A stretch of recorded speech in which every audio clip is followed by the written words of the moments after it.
আল্লাহ রব্বুল আলামিন পবিত্র কোরআনের মধ্যে বলেছেন, ফাইজুহুন, এই পুরুষ জাতি শুনো, তোমার স্ত্রী তোমার কথা শুনে না, তাদেরকে তুমি বুঝাও, উপদেশ দাও। বুঝলো না, উপদেশও গ্রহণ করে নাই। ওয়াহজুরুহুন, আল্লাহ পাক পবিত্র কোরআনের মধ্যে বলেন, তাহলে তাদের থেকে তোমরা বিছানাকে আলাদা করে দাও। স্বামী, তুমি যে তোমার স্ত্রীর প্রতি অসন্তুষ্ট, এটা তোমার স্ত্রীকে বুঝাও। বিছানা আলাদা করে দিলেন, তারপরেও কাজ হলো না। আল্লাহ পাক বলেন, ওয়াদরিবুহুন, এখন তাকে প্রয়োজনে প্রহার করো, শাসন করো। আল্লাহর রাসূল বলেন, তবে তার মুখের মধ্যে শাসন করা যাবে না, শরীরের মধ্যে এত জোরে আঘাত করা যাবে না যে তার শরীরের মধ্যে দাগ উঠে যায়। মৃদু প্রহার করলেন, এরপরেও স্ত্রী আপনার কথা শুনে না। আল্লাহ রাব্বুল আলামিন বলেন, বেশি বাড়াবাড়ি করার দরকার নাই, উভয় পক্ষ থেকে দুইজন সালিশ মানো। ওয়া ইন খিফতুম শিকাকা বাইনিহিমা ফাবাসু হাকামান মিন আহলিহি ওয়া হাকামান মিন আহলিহা। আল্লাহ রাব্বুল আলামিন বলেন, স্বামীর পক্ষ থেকে একজন সালিশ মানো, মেয়ের পক্ষ থেকে একজন সালিশ মানো। ঘর সংসার সুখময় হওয়ার জন্যে কোরআন এবং হাদিসে এই পরিমাণ দিক নির্দেশনা এসেছে।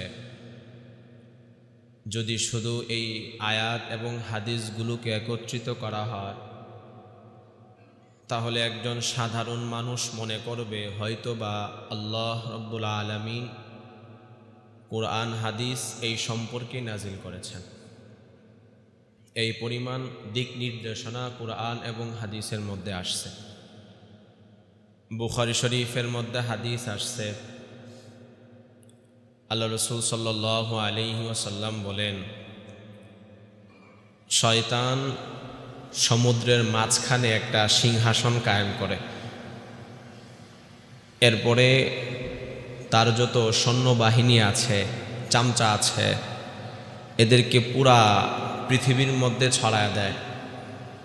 উদ্দেশ্য হলো তারা যেন সারা পৃথিবীর মধ্যে ফিতনা ফাসাদ ছড়াইতে পারে। একজন মানুষ সে নামাজ পড়তে যাচ্ছে, তাকে ওয়াসওয়াসা দিয়ে যেন অন্য পথে নিয়ে যাইতে পারে। একজন মানুষ সে ভালো কাজ করার ইচ্ছা পোষণ করলো, তাকে ওয়াসওয়াসা দিয়ে যেন খারাপ পথে নিয়ে যাইতে পারে।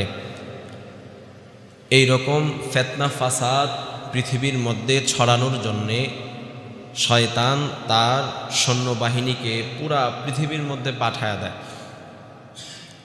এরপরে সে সিংহাসনে বসে অপেক্ষায় করতে থাকে, কে কি করলো, কে কি ঘটাইল। এরপরে যখন কেউ গিয়ে বলে, প্রভু আমি তো মানুষকে দিয়ে এই খারাপ কাজটা করিয়েছি, শয়তান তখন তেমন পাত্তা দেয় না। কেউ গিয়ে বলে, আমি মানুষকে দিয়ে এই খারাপ কাজটা করিয়েছি, কেউ গিয়ে বলে, মানুষকে দিয়ে আমি ওই খারাপ কাজটা করিয়েছি, শয়তান তেমন খুশি হয় না। কিন্তু যখনই শয়তানের কোনো সৈন্য গিয়ে ইবলিসের কাছে বলে, শোনেন আজকে আমি স্বামী স্ত্রীর মধ্যে দ্বন্দ্ব লাগায় আসছি, শয়তান অত্যন্ত খুশি হয়ে যায়। শয়তান হাতে তালি দিতে থাকে আর বলতে থাকে, হ্যাঁ আজকে তুমি একটা কাজের মতো কাজ করেছ। অন্য বর্ণনায় আসছে, শয়তান তখন তাকে আলিঙ্গন করে তাকে নৈকট্যতা দেয়। কারণ এটাই তো হলো মূল, যেই ঘরের মধ্যে স্বামী স্ত্রীর মধ্যে দ্বন্দ্ব চলতেছে, সাধারণত ওই ঘরের সন্তানরা লেখাপড়া করে না। শ্বশুর শাশুড়ির ঘরে আগুন জ্বলে, মা বাবার ঘরে আগুন জ্বলে। এই এক স্বামী স্ত্রীকে যদি ফাটল ধরানো যায়, তাহলে দুইটা সংসারের মধ্যে আগুন জ্বলতে থাকে। এই জন্য আমরা যখন মেয়েকে বিবাহ দিব, সন্তানকে বিবাহ করাইব, এর আগে তাদেরকে কিছু মৌলিক শিক্ষায় শিক্ষিত করা, তাকে কিছু কলা কৌশল শেখানো, ইসলামিক শিক্ষা। সংসার জীবন সুখময় হওয়ার জন্য ইসলামী শিক্ষা ছাড়া বিকল্প আর কোনো রাস্তা নাই। মুসলমান ভাইরা আমার, আল্লাহ রব্বুল আলামিন পবিত্র কোরআনের মধ্যে বলেন, এ দুনিয়ার মানুষ শোনো, তোমরা তোমাদের স্ত্রীদের সাথে ভালো আচরণ করো। আল্লাহর রাসূল সাল্লাল্লাহু আলাইহি ওয়াসাল্লাম হাদিসের মধ্যে বলেন, ইদার রাজুলু দাআ যাওজাতাহু লিহাজাতিহি ফালতাতিহি ওয়া ইন কানাত আলাত তান্নুর। আল্লাহর রাসূল ডাক দেয়া বলেন, এ দুনিয়ার মহিলা জাতি, তোমরা শুনো, কোনো স্বামী যদি তার স্ত্রীকে নিজের প্রয়োজনে কাছে ডাকে, ফালতাতিহি, মহিলা যেন তৎক্ষণাৎ ওই স্বামীর ডাকে সাড়া দেয়। ওয়া ইন কানাত আলাত তান্নুর, যদিও ওই মহিলা সে চুলার কাজে লিপ্ত থাকে। আল্লাহর রাসূল সাল্লাল্লাহু আলাইহি ওয়াসাল্লাম এই কথাটা বলেছেন গুরুত্ব বোঝানোর জন্যে। চুলার মধ্যে একটা রুটি দিলেন, যদি 5 সেকেন্ড বেশি থাকে তাহলে রুটিটা পুড়ে যাবে, আবার যদি 5 সেকেন্ড কম থাকে তাহলে রুটিটা কাঁচা থাকবে। নারী, তুমি এইরকম গুরুত্বপূর্ণ কাজের মধ্যে লিপ্ত আছো। আল্লাহর রাসূল বলেন, এই সময় যদি তোমার স্বামী তোমারে ডাক দেয়, তখন ওই গুরুত্বপূর্ণ কাজটা আর তোমার কাছে গুরুত্বপূর্ণ নয়, বরং স্বামীর ডাকে সাড়া দেওয়াই হলো তোমার জন্য গুরুত্বপূর্ণ কাজ। অন্যদিকে আল্লাহর রাসূল আবার স্বামীদেরকে উদ্দেশ্য করে বলতেছেন, খিয়ারুকুম খিয়ারুকুম লিনিসাইকুম। এই দুনিয়ার স্বামী জাতি শুনো, তোমরা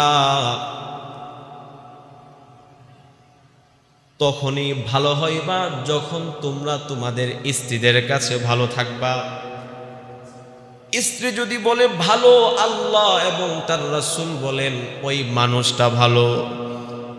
অন্যদিকে আল্লাহর রাসূল সাল্লাল্লাহু আলাইহি ওয়াসাল্লাম আবার স্ত্রীদেরকে লক্ষ্য করে বলতেছেন, আইয়ু ইমরাতিন মাতাত ওয়া যাওজুহা আনহা রাদিন দাখালাতিল জান্নাহ। আল্লাহু আকবার বলে আল্লাহর রাসূল বলেন, কোন স্ত্রী মারা গেল আর ওই স্ত্রীর প্রতি যদি তার স্বামী সন্তুষ্ট থাকে, দাখালাতিল জান্নাহ, স্বামী সন্তুষ্ট থাকার কারণে স্ত্রীকে আল্লাহ পাক জান্নাত দিয়া দিবে। মুসলমান ভাইরা আমার, 100টা ঘরকে যদি তদন্ত করা হয়, কয়টা ফ্যামিলি এমন পাওয়া যাবে যেই ফ্যামিলির মধ্যে পুরুষরা তার স্ত্রীর প্রতি সন্তুষ্ট আছে? আল্লাহ রাব্বুল আলামিন পবিত্র কোরআনের মধ্যে বলেন, ওয়াশিরুহুন্না বিল মারুফ। এ দুনিয়ার পুরুষ জাতি শোনো, তোমরা তোমাদের স্ত্রীদের সাথে সর্বোত্তম ব্যবহারের মাধ্যমে, সর্বোত্তম আখলাকের মাধ্যমে, সর্বোত্তম আচরণের মাধ্যমে তাদের সাথে ঘর সংসার করো।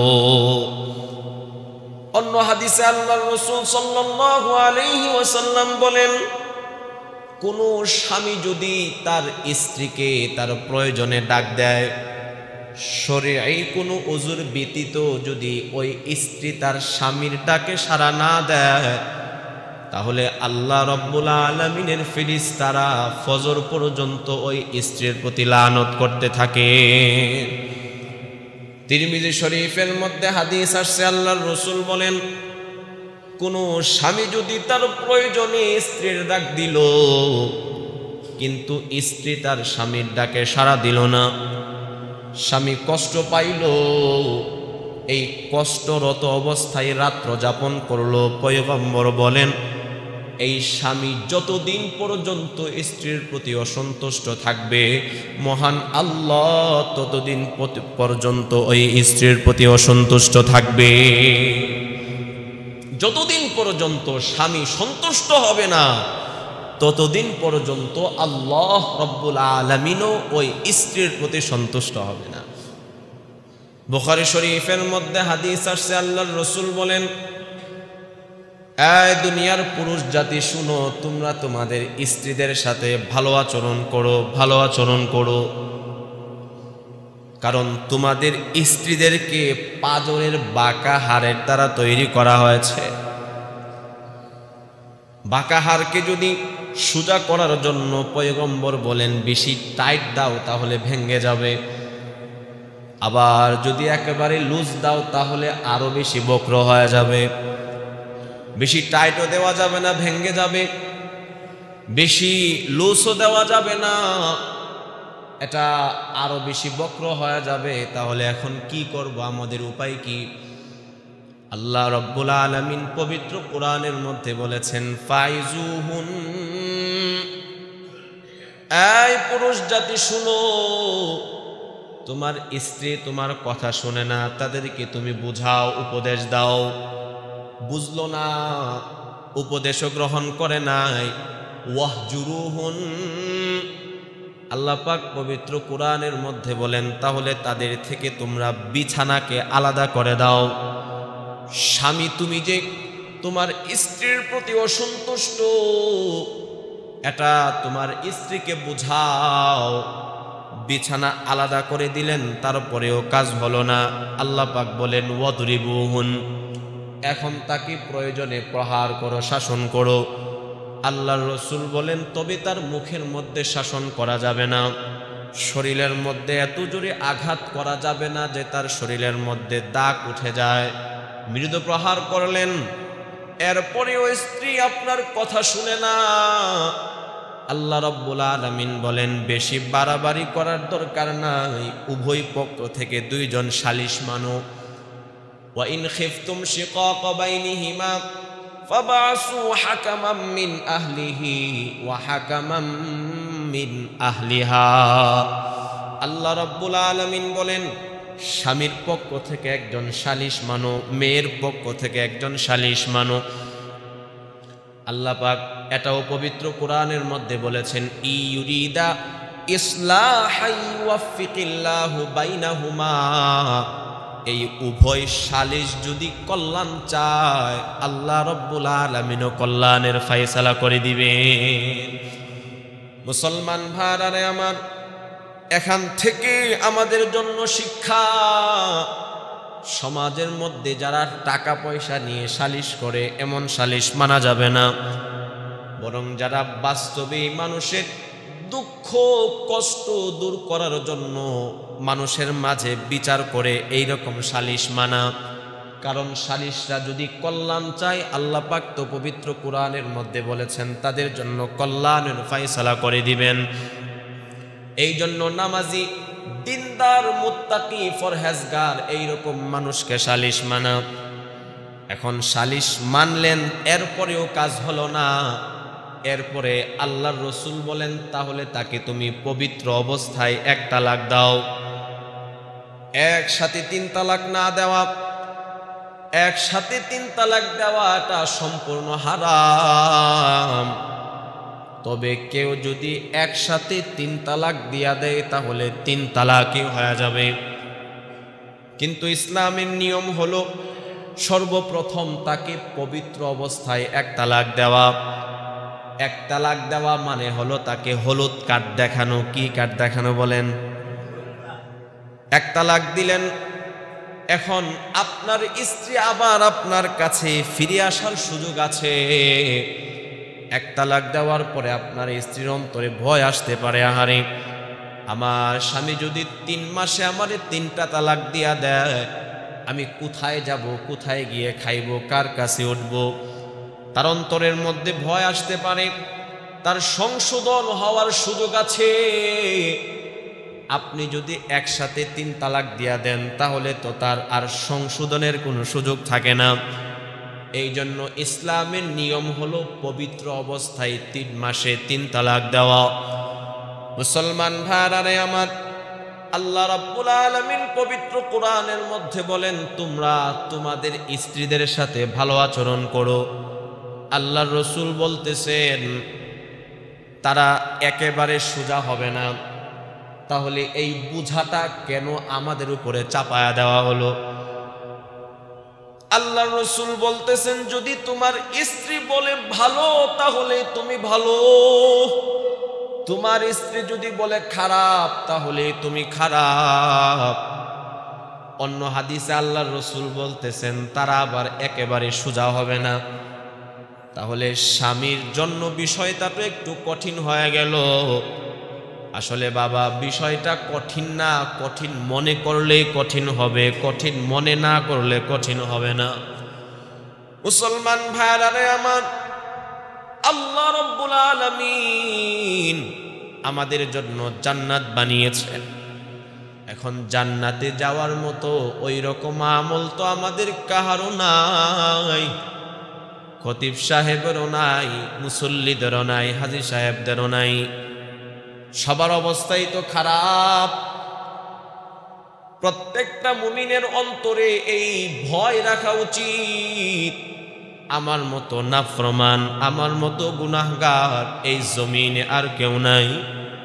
এবং প্রত্যেকটা মুমিনের অন্তরে এই আশাও রাখা উচিত, আমার মতো গুনাহগারকেও আল্লাহ রাব্বুল আলামিন মাফ করে দিবে।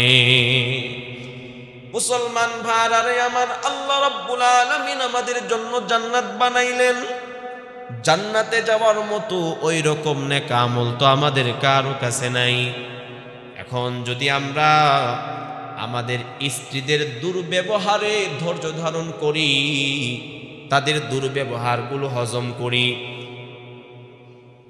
তাহলে এই তাদের দুর্ব্যবহারগুলো সহ্য করার কারণে মহান আল্লাহ আমাদের জন্য জান্নাতে যাওয়ার রাস্তা সহজ করে দিবে। কোরআন এবং হাদিসে লম্বা আলোচনা ঘর সংসার সম্পর্কে এসেছেন। যেখানে আলোচনা আসছেন সেইখানে ধৈর্যের কথা আসছে। ধৈর্য ধরো, ধৈর্য ধরো। একজন স্বামীর সবচাইতে বড় যোগ্যতা হলো সে তার ফ্যামিলির প্রত্যেকটা সদস্যকে নিয়ে সুন্দরভাবে জীবন যাপন করতেছে। একজন স্ত্রীর সবচাইতে বড় ক্যাডেট হলো সে তার স্বামীর বাড়ির প্রত্যেকটা ফ্যামিলির সদস্যকে নিয়ে সুন্দরভাবে জীবন যাপন করতেছে। সংসার জীবন সুখময় হওয়ার জন্য ধৈর্য ছাড়া বিকল্প কোনো রাস্তা নাই।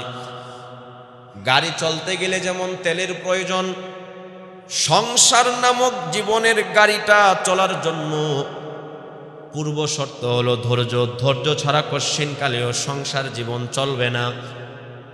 আপনার স্ত্রী আজকে আপনার মেজাজ তেমন ভালো না, আপনার কাছে এসে রাগে 2-4টা কথা বলতেছে, আপনি চুপ করে শোনেন। আল্লাহর রাসূল শুনতে পেরেছেন, আমি আপনাকে শুনতে পারবো না।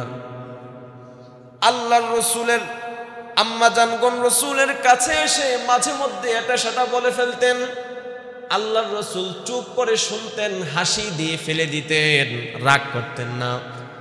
হযরত ওমর রাদিয়াল্লাহু তাআলা আনহু উনার মতো রাগী ব্যক্তিও স্ত্রীর কথা মাঝে মধ্যে শুনতেন, কথা বলতেন না। কিতাবের মধ্যে আসছে এক লোকের স্ত্রী খুব খারাপ আচরণ করে, বাসায় আসলেই শুধু মেজাজ দেখায়। ওই লোক মনে মনে চিন্তা করলো, হযরত ওমরকে তো সবাই ভয় পায়, দেখি হযরত ওমরের কাছে গিয়ে যদি নালিশ দেই, খলিফাতুল মুসলিমিন ওমর যদি আমার স্ত্রীকে 2-4টা কথা বলে দেয় তাহলে হয়তোবা আমার স্ত্রী আমার কথা মতো চলবে। এই চিন্তা নিয়ে ওই লোক হযরত ওমর রাদিয়াল্লাহু তাআলা আনহুর বাড়িতে চলে গেলেন।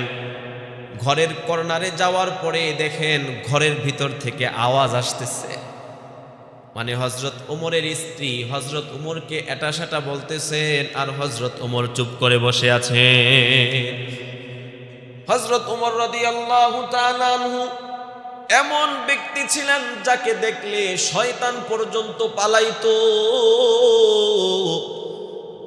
আল্লাহর রসুলকে দেখলে মানুষ দৌড়াইয়া রসুলের কাছে চলে আসতেন, আর হযরত ওমরকে দেখলে মানুষ দৌড়াইয়া পলায়া ভেগে যাইত। হযরত আব্দুল গনি ফুরপুরি রহমাতুল্লাহি আলাইহি ওনার কিতাবের মধ্যে লেখেন, হযরত ওমর রাদিয়াল্লাহু তাআলা আনহু একদিন রাস্তা দিয়ে হেঁটে যাচ্ছেন। হযরত ওমরের কাছে সব সময় একটা চাবুক থাকতো।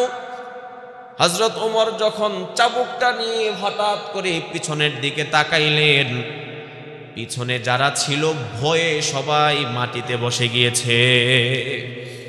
হযরত ওমরের কথাবার্তার মধ্যে, চেহারার মধ্যে আল্লাহ রাব্বুল আলামিন আলাদা এক রৌনক দিয়েছিলেন। আল্লাহর রাসূল বলেন, লাউ কানা বাদি নাবিয়ান লাকানা ওমর। এই দুনিয়ার মানুষ শুনো, আমি রসুলের পরে যদি নতুন কোন নবী আসতো তাহলে সেই নতুন নবীটা হয়তো আমার সাহাবী ওমর। হযরত ওমরকে মেজাজে ওহী বলা হয়। হযরত ওমরের রুচি অনুযায়ী আল্লাহ রাব্বুল আলামিন পবিত্র কোরআনে বিভিন্ন আয়াত নাযিল করে দিয়েছেন।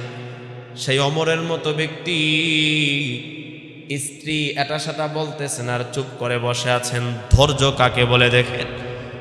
যেই লোক হযরত ওমরের কাছে বিচার নিয়ে আসছিল, ওই লোক মনে মনে চিন্তা করে, বিচারকেরই তো অবস্থা খারাপ, আমার আবার কি বিচার করবে। তিনি চলে যাইতেছেন। হযরত ওমর দেখেন একজন লোক উনার বাড়ির কাছে এসে চলে যাইতেছে। ডাক দিলেন, এই কেন আসছো, আবার কেন চলে যাইতেছো? কই, যেই কারণে আসছি বুঝে গিয়েছি, কাজ হবে না। কি হয়েছে খুলে বলো। তখন ওই লোক ডাক দিয়ে বলতেছেন, খলিফাতুল মুসলিমিন ওমর, আমার স্ত্রী ঘরের মধ্যে গেলে শুধু আমার সাথে উল্টা পাল্টা করে, ঘরের মধ্যে শুধু তারই রাজত্ব চলে।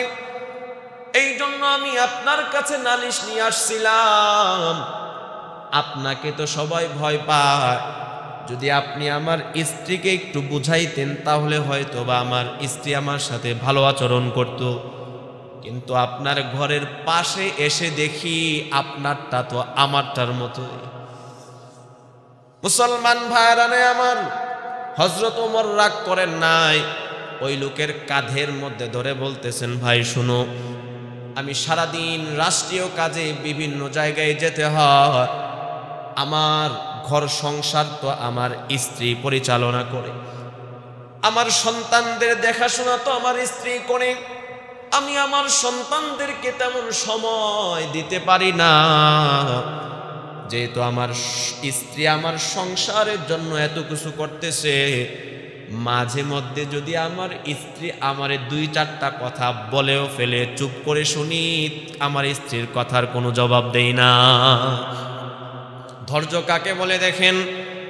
একজন স্বামীর সবচাইতে বড় যোগ্যতা হলো স্ত্রীর সাথে ভালো ব্যবহার করা, আর একজন স্ত্রীর এটা হলো সবচাইতে বড় যোগ্যতা, স্বামীর কথা মতো নিজের জীবনকে পরিচালিত করা। পাশাপাশি প্রত্যেকটা স্ত্রীকে স্বামীর মন বুঝতে হবে। মা যেমন ছোট্ট সন্তানের দিকে তাকায়া, চেহারার দিকে তাকাইলেই বুঝতে পারে আমার সন্তানটা আমার কাছে কি চাইতেছে, ঠিক তেমনি ভাবে প্রত্যেকটা মহিলাকে তার স্বামীর রুচি বুঝতে হবে, মন বোঝা দরকার।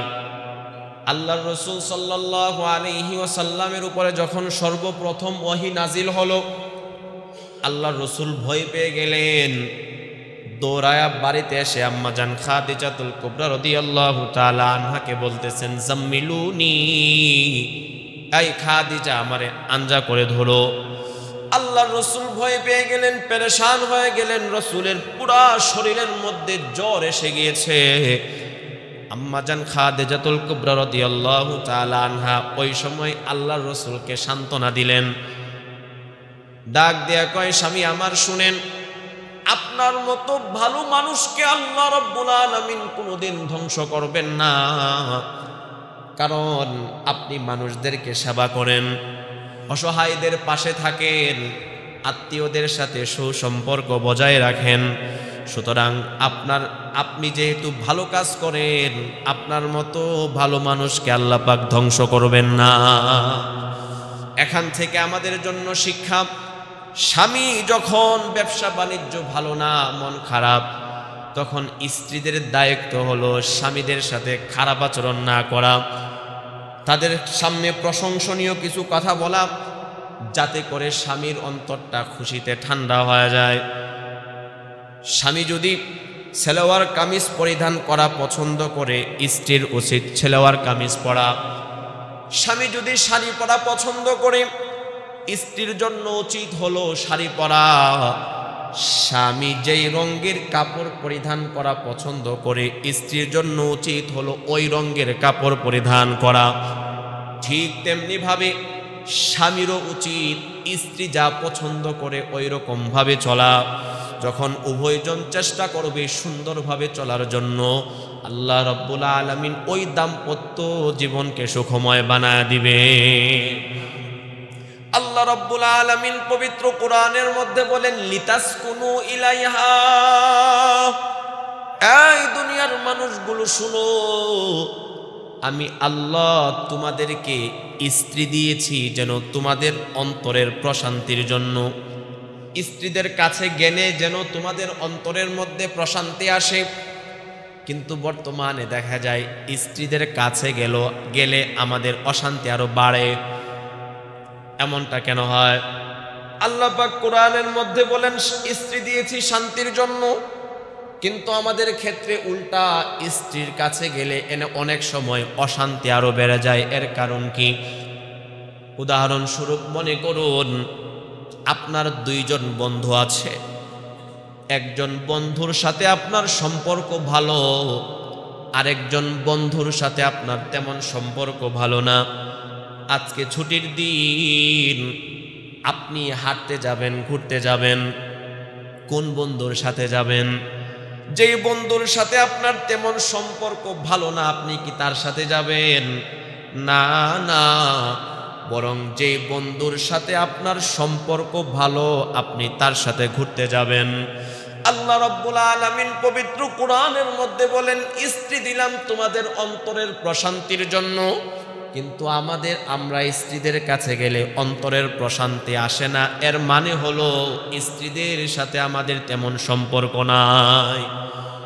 সুতরাং ঘর সংসারকে সুখময় করার জন্য স্বামীর উচিত স্ত্রীর সাথে সুসম্পর্ক গড়া, তেমনি ভাবে স্ত্রীদের উচিত স্বামীদের সাথে সুসম্পর্ক গড়া। আল্লাহ রাব্বুল আলামিন পবিত্র কোরআনের মধ্যে বলেন, হুন্না লিবাসুল লাকুম ওয়া আনতুম লিবাসুল লাহুন। এই দুনিয়ার পুরুষ জাতি শুনো, আমি আল্লাহ তোমাদেরকে স্ত্রী দিয়েছি, তোমাদের স্ত্রীরা হলো তোমাদের জন্য পোশাক স্বরূপ। আল্লাহ রাব্বুল আলামিন পোশাকের সাথে কেন তাসবিহ দিলেন, তুলনা দিলেন? কারণ মানুষ কোনোদিন তার পোশাকের সাথে গাদ্দারি করে না। দেখবেন একটা পাগল, সে যখন রাস্তা দিয়ে হেঁটে যায়, সে কাপড় পরিধান করতে ভুলে না। অনেক সময় দেখা যায় একটার জায়গায় 5টা কাপড় পরিধান করে রাখে। কাপড়ের সাথে কাহারও কোনো শত্রুতা নাই। দেখা যায় রাস্তা দিয়ে হাঁটতেছেন, হঠাৎ করে জামার মধ্যে একটু ময়লা লাগলো, হাত দিয়ে পরিষ্কার করে ফেলি। হাতের চাইতে কাপড়ের মূল্যায়ন বেশি। এই জন্য আল্লাহ রাব্বুল আলামিন পবিত্র কোরআনের মধ্যে আমাদের কোনো শরীরের অঙ্গের কথা না বলে পোশাকের সাথে তুলনা দিয়েছেন। কারণ মানুষ নিজের শরীরের চাইতেও পোশাককে বেশি মূল্যায়ন করে। হুন্না লিবাসুল লাকুম ওয়া আনতুম লিবাসুল লাহুন। আবার আল্লাহ রাব্বুল আলামিন নারীদেরকে উদ্দেশ্য করে বলতেছেন, এই দুনিয়ার নারীরা শুনো, তোমাদের স্বামীরা তোমাদের জন্য পোশাক স্বরূপ। একটা শাড়িকে, সালোয়ার কামিজকে যেই রকম ভাবে ইস্তারি করে ওয়ার্ড্রোফের মধ্যে হেফাজতে রাখো, ঠিক তদরূপ ভাবে মহিলা, তুমি তোমার স্বামীকে এইরকম ভাবে হেফাজত করো। মুসলমান ভাইরা আমার, আল্লাহর রাসূল সাল্লাল্লাহু আলাইহি ওয়াসাল্লাম হাদিসের মধ্যে বলেন, আল মারআতু রাইয়াতুন আলা বাইতি যাওজিহা ওয়া ওয়ালাদিহি।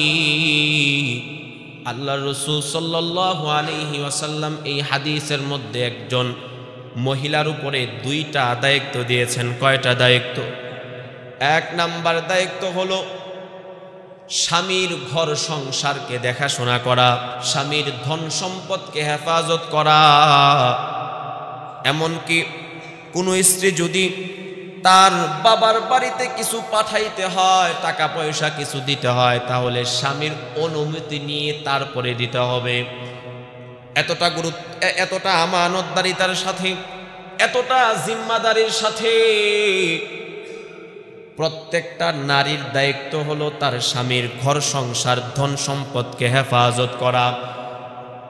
এটা তখনই সম্ভব যখন একজন পুরুষ সে একজন মুমিনা নারীকে বিবাহ করবে, যার মধ্যে ইসলাম অটুট, যার মধ্যে আমল অটুট, যার মধ্যে রাসূলের সুন্নাত অটুট। আর যে মহিলা নাম কি ওয়াস্তে মুসলমান, পর্দার কোনো খবর নাই, নামাজের কোনো খবর নাই, কোরআন তেলাওয়াতের কোনো খবর নাই, দিন সম্পর্কে যার কোনো ধারণা নাই, এইরকম কোনো নারীকে যদি আপনি লক্ষ লক্ষ কোটি কোটি টাকা খরচ করে বিবাহ করে ঘরে নিয়ে আসেন, মনে রাখবেন আপনার ঘরের মধ্যে শান্তি আসবে না, আপনার ঘরের মধ্যে বরকত আসবে না। কারণ তার মধ্যে তো দ্বীনের সেই জ্ঞান নাই। শ্বশুরের কি হক আছে, শাশুড়ির কি হক আছে, স্বামীর কি হক আছে, এটাই তো সে বুঝে না। এই জন্য মা বাবার উপরে আবশ্যকীয় দায়িত্ব হলো সন্তানকে, প্রতিটা সন্তানকে দিন শিখানো। আল্লাহর রাসূল বলেন, আল্লিমু, এই দুনিয়ার উম্মত শুনো, তোমরা তোমাদের সন্তানকে দিন শিখাও, দিন শিখাও। মনে রাখবেন, যেই মা বাবা তার সন্তানদেরকে দিন শিখায় না, সন্তানদেরকে ইসলাম মোতাবেক ঘরে তোলে না, সন্তানদেরকে সময় দেয় না, ওই মা বাবাই একটা সময় এই সন্তানের কাছ থেকে সবচাইতে বেশি অপমানের শিকার হয়, লাঞ্ছনার শিকার হয়। এটা হলো আল্লাহ এবং তার রাসূলের হুকুম অমান্য করার ফল। আল্লাহর রাসূল হাদিসের মধ্যে বলেন, তলাবুল ইলমি ফারিদাতুন আলা কুল্লি মুসলিম। এই দুনিয়ার জাতি শুনো, কোন আমল ফরজ, কোন আমল ওয়াজিব, কোনটা সুন্নতে মুআক্কাদা, কোনটা নফল, কোনটা হারাম, কোনটা হালাল। অর্থাৎ দৈনন্দিন চলতে ফিরতে গেলে যে ইলমটুকু জানা প্রয়োজন, ততটুকু ইলম প্রত্যেকটা নর নারীর জন্য আল্লাহ রাব্বুল আলামিন ফরজ করে দিয়েছে। মুসলমান ভাইরা আমার, আল্লাহর রাসূল বলেন প্রত্যেকটা নারীর উপরে কয়টা জিম্মাদারি? এক নাম্বার জিম্মাদারি হলো স্বামীর ঘর সংসার হেফাজত করা, স্বামীর ধন সম্পদের হেফাজত করা।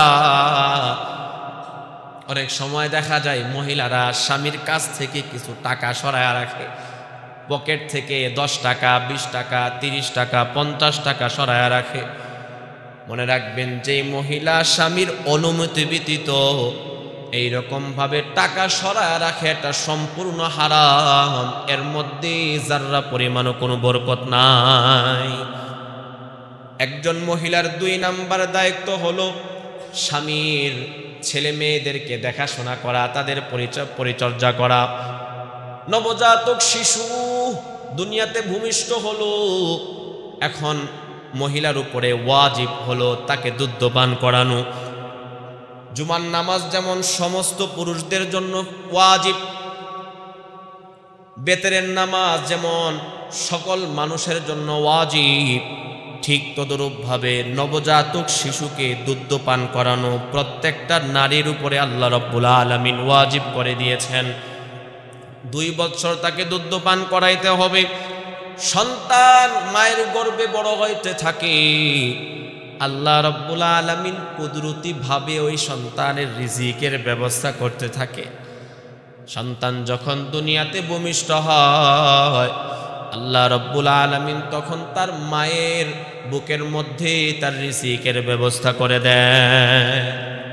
মুসলমান ভাইরা আমার, প্রত্যেকটা নারীর উপরে দুইটা জিম্মাদারি আল্লাহর রাসূল দিয়েছেন। এক নাম্বার জিম্মাদারি হলো স্বামীর ঘর সংসার হেফাজত করা, আর দুই নাম্বার জিম্মাদারি হলো স্বামীর সন্তানদের লালন পালন করা।